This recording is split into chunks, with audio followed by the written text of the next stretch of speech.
I picture this fork in the road for everything in life, and there's choices, victor or victim, abundance or scarcity. Life happens to me or because of me. And I think once you start looking at it through that frame, that's where life changes. So I would say mindset is having an awareness of how you frame things and the stories you tell yourself. Well, that was special guest Scott Jagodzinski talking about the connection between the stories we tell ourselves and the results we see in our lives. Hey everybody, Jared Sebesta here, co-host of Retire Repurposed. Well, on behalf of Ben Tages and myself, we thank you so much for joining us here today. Well, I'm going to start this podcast off with a question for you. Has someone ever said something to you, maybe about you, and you've actually believed it? It's a statement that has stuck with you throughout your life, possibly for many, many years, perhaps dating all the way back to when you were a child. Well, chances are you have, but here's the problem. What if that statement that was said about you wasn't true and wasn't rooted in truth? Well, that lie or that falsity has become now a filter or a lens by which you view yourself, your life, God, your spouse, really just about anything and everything by it. It becomes a mindset. Well, truth be told, and this is something that we don't share a lot on the show, but the underlying goal of this podcast and this entire platform, Retire Repurposed, is to change the narrative on retirement. Because there's a story that's being portrayed by society on what your life needs to look like post-working years. And we want to shift the entire mindset on what retirees think about themselves and or their retirement, because that will in turn make them live differently. You see, the battle is fought in the mind. So on today's show, again, we have a special guest by the name of Scott Jagodzinski. He helps men over 50 years old implement strategies that they need to implement to be their healthiest, strongest selves. Scott also understands this critical and crucial connection between our physical health and our mindset, the way we think. In this podcast, Scott will discuss ways retirees learn these limiting beliefs about themselves, as well as ways to move past these old stories that are still running in our heads.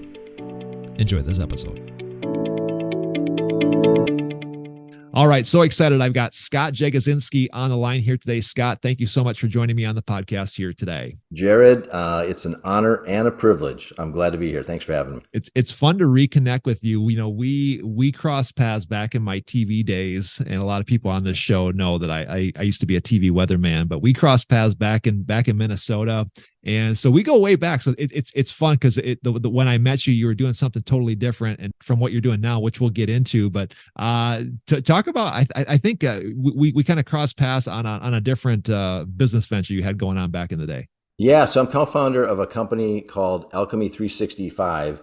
And that's a boutique fitness business that when you think about companies like F45 or Orange Theory, we compete in that space. And I remember you were in some competition and it was whittling down. I don't know, it was like the world's most interesting man kind of competition. And you were that funny weather guy.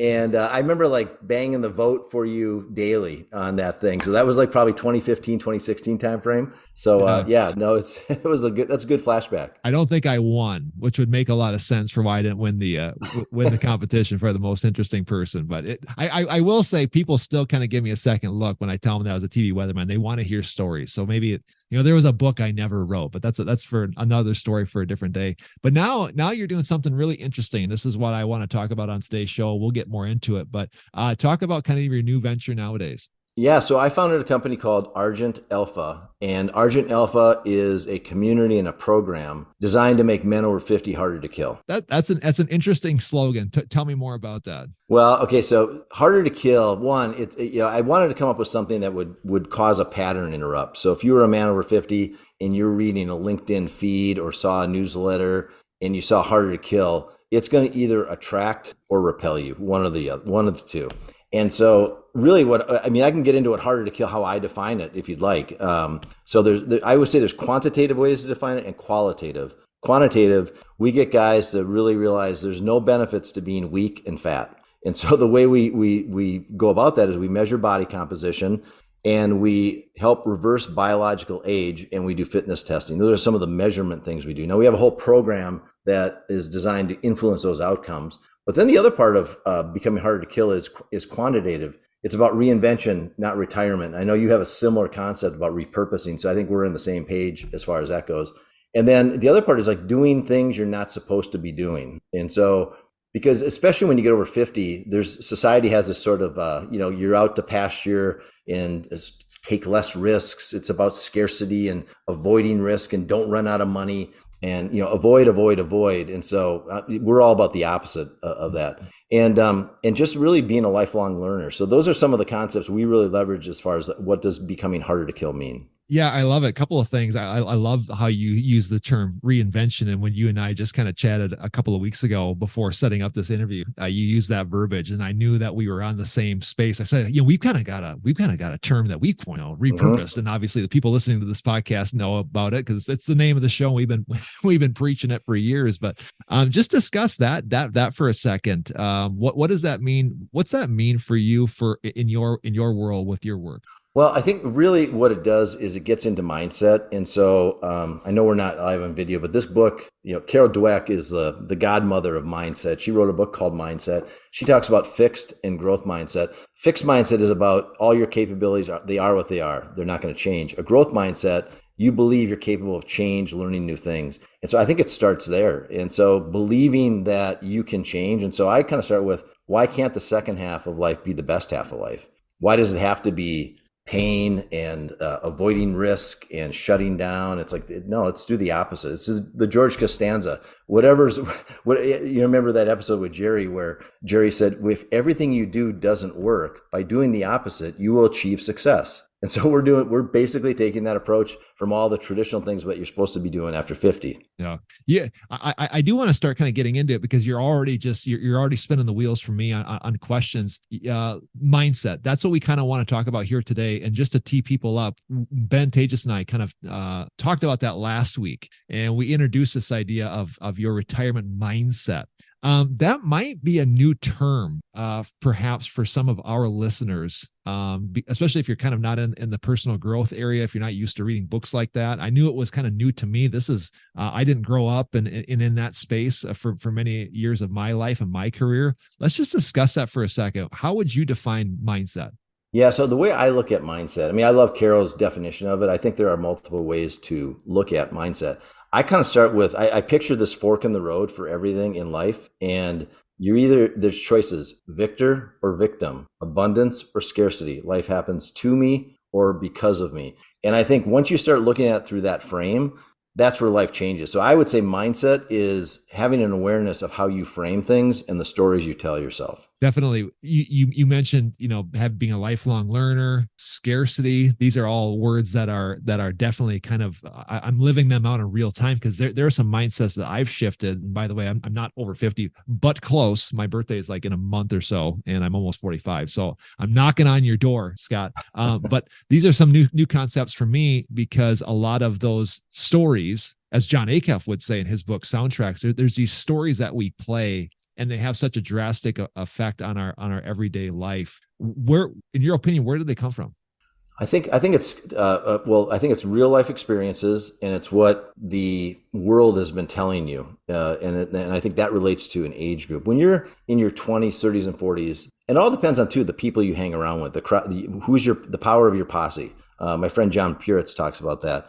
I call it the band of brothers. So who you hang around with, that's kind of the nurtured part. The nature part, I'm not sure how much that really enters into it, but I think that's really a big, huge part of it. And I think realizing that you get to make a choice on that. You get to choose how you respond to things. I mean, for me, it was the first time I came across this concept was Stephen Covey when he talked about stimulus and response. And in between that was choice. There's a pause. You don't just respond. You are making a choice whether you realize it or not. That's the first time I came across that whole concept of, so if I'm going to get ticked off about something, I'm making a choice whether I realize it or not. And if you can slow down that space, you can make better choices. And so that kind of leads into, I'm a big fan of Jocko Willink and extreme ownership. And he just talks about, hey, I don't care where the inputs come from. If they go into your life, you got to own it. So it doesn't matter if somebody cut you off in traffic or the boss dealt you a bad hand or whatever. It's your life. You got to own it. And that goes back to my victim or victor. It's a decision you got to make.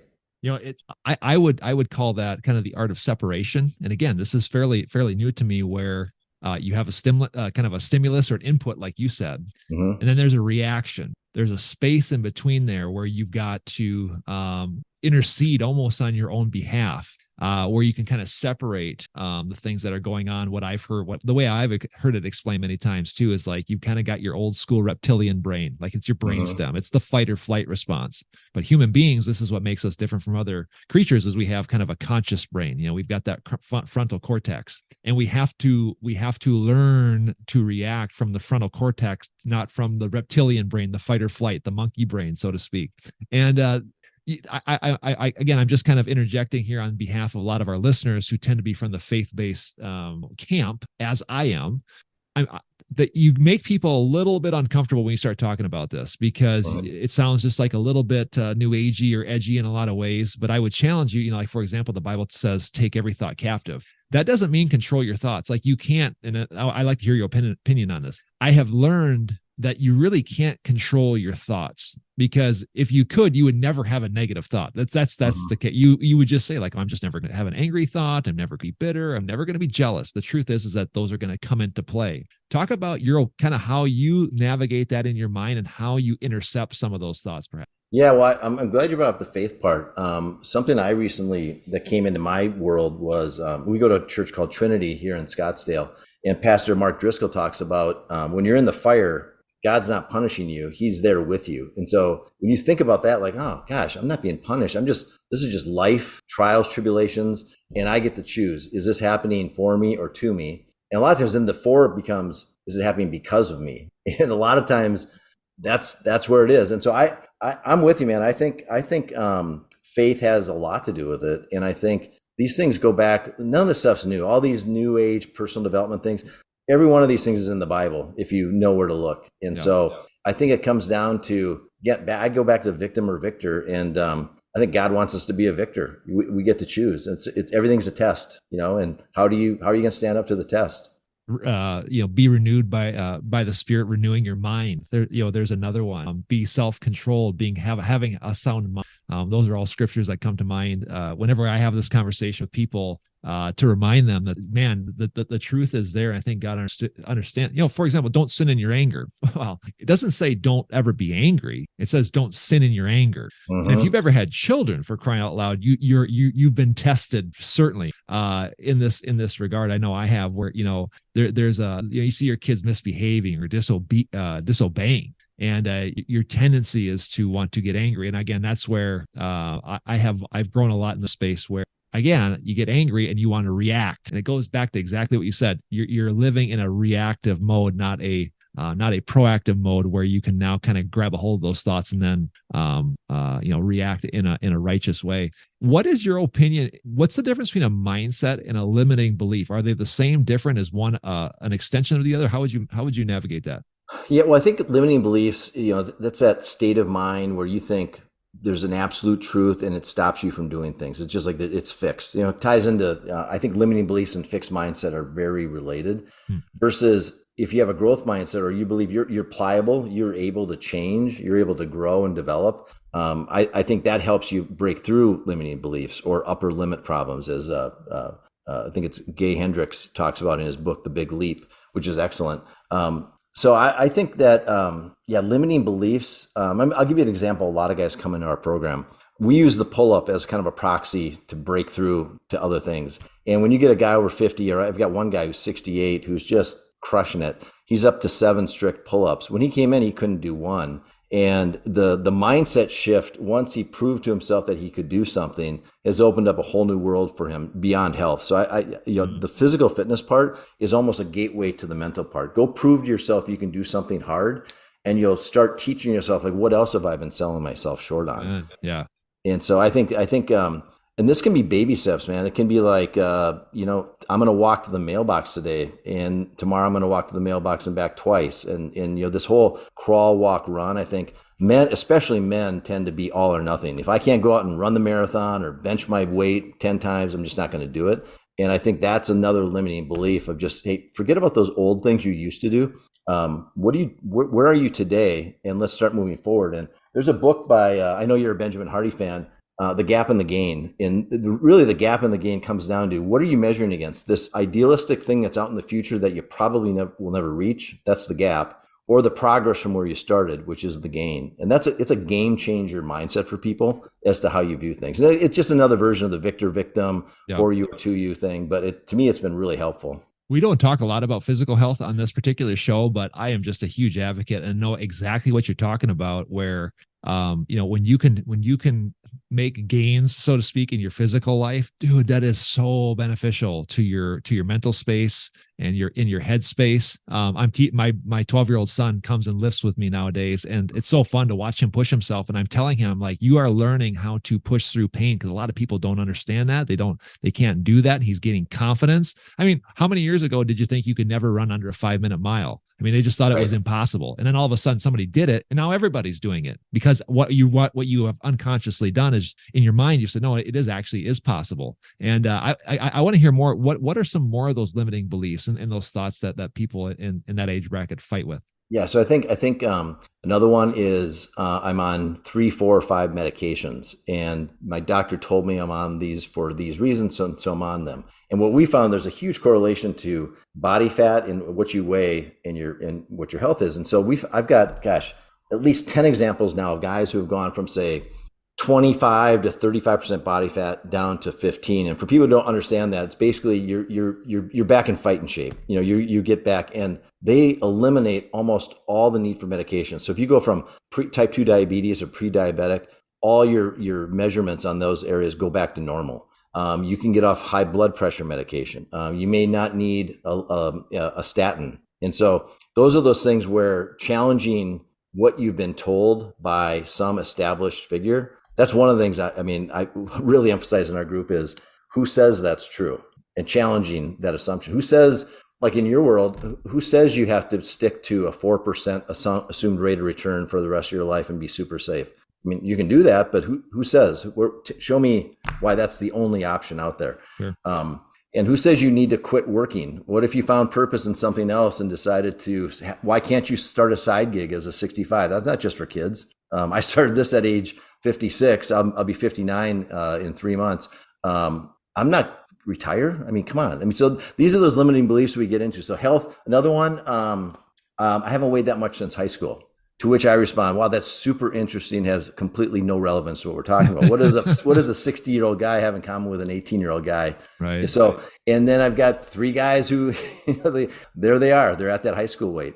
But the thing is, they're stronger than they were physically and mentally. And so there's a lot of things. And before I forget, can I make a plug for a 71-year-old guy? Absolutely. Okay. So everybody, get out your notebooks, write down the name Richard Hamilton Owens. 71-year-old guy, former special forces, former pastor, planted a church in Reno, where nobody moves to Reno or Las Vegas to start going to church. And he grew that church to over 3,000 people. And now he was on our show yesterday, or our internal monthly meeting. And so somebody asked him, like, what's your why? And why do you do all these hard things? For example, he did the 7-7-7, 7 marathons in 7 days on 7 continents in his 60s, I think it was. So this guy does, he doesn't just go run a marathon. Let's run 7 of them, 7 days in a row. And he said, I need to do things that are extreme so that guys realize I'm relevant and they listen to me, because otherwise I can't send them my message about turning their life around. And so he really impacted a lot of our guys with his why. And so I'd say for anybody listening who's in that retirement mode, find a model who you admire. And I think that's one of the biggest things we do is in our future self work is if you can't create a future self, find someone else and start modeling them, and you'll break through a lot of limiting beliefs. That doesn't mean you have to do the 7-7-7. Right. What's your version of that? Your version might be running a 3K or walking for 10,000 steps in a day. I mean, it's all relative. But aiming for something and having a goal and shooting for it and achieving it it's a drug in a good way. I want to get to how we move past these, but really quick, again, you said, when I turn 65, I'm just going to stop working and I have to retire. And again, those are social constructs. They may be somebody said this thing. It might be a doctor, it might be a family member, it might be somebody way back in your past made a statement. and said something that got locked into your brain, and now you've got a program that's running that's not based in truth or abundance or whatever you call it. Before we get into like how we fix it here, because we've only got about 4 minutes left, where else do these things come from?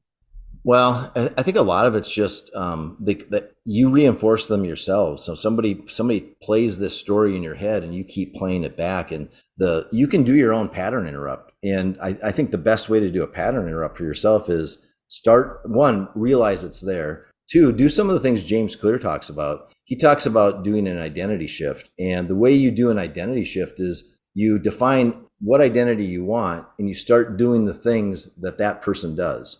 And that will get you out. So if I'm like, oh, I'm not really good at math. Well, start telling yourself, I'm actually pretty good at math. And then start doing some things that reinforce that. Like, for example, I do this all the time, and I'm kind of a numbers guy, but when I check out at the grocery store, I will try to add up everything as it goes by and see how close I get to the total. And right.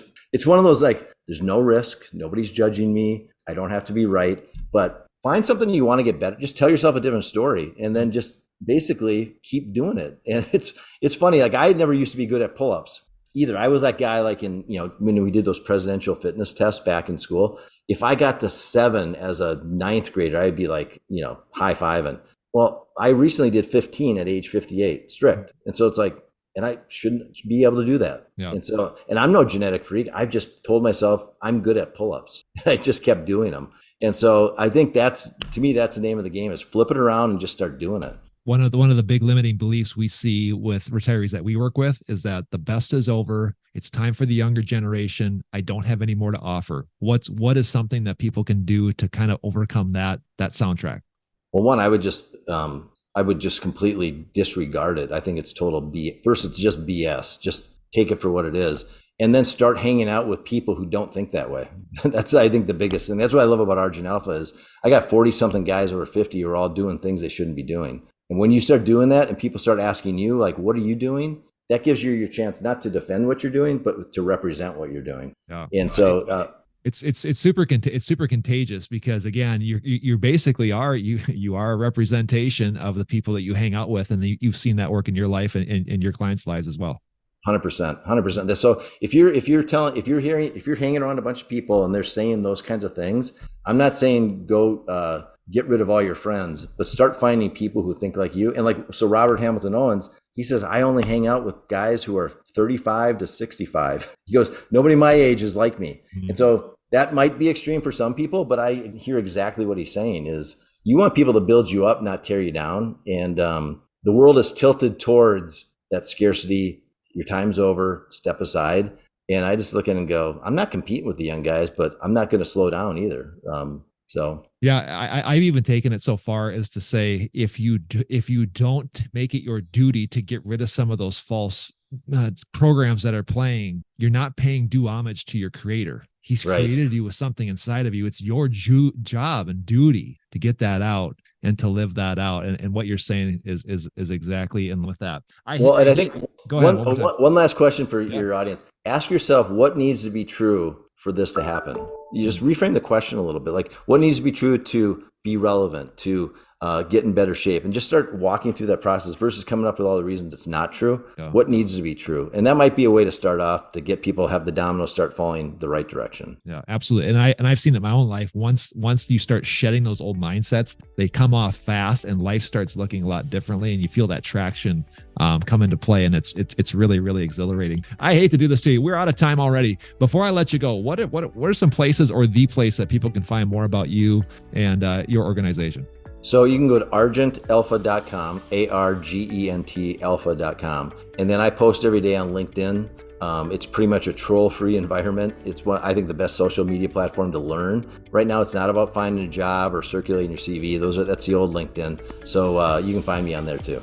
Awesome. Scott Jagodzinski, thank you so much for joining me today. And it was great to reconnect with you. All the best with your work that you're doing. We commend you, and keep up the great work. Thanks. And I love your podcast too. I just listened to the Mindset one, and it was definitely top shelf. So thanks for putting this out. Yeah, you bet. Well, I sure hope you enjoyed this conversation with special guest Scott Jagodzinski. If you'd like to contact us or have more information, just reach out to us at our website, retirerepurposed.com. Until next time, I'm Jared Sebesta. Remember, don't retire, become repurposed. We'll see you then. Securities offered through Avantax Investment Services. Member FINRA SIPC. Investment advisory services offered through Avantax Advisory Services. Insurance services offered through an Avantax affiliated insurance agency.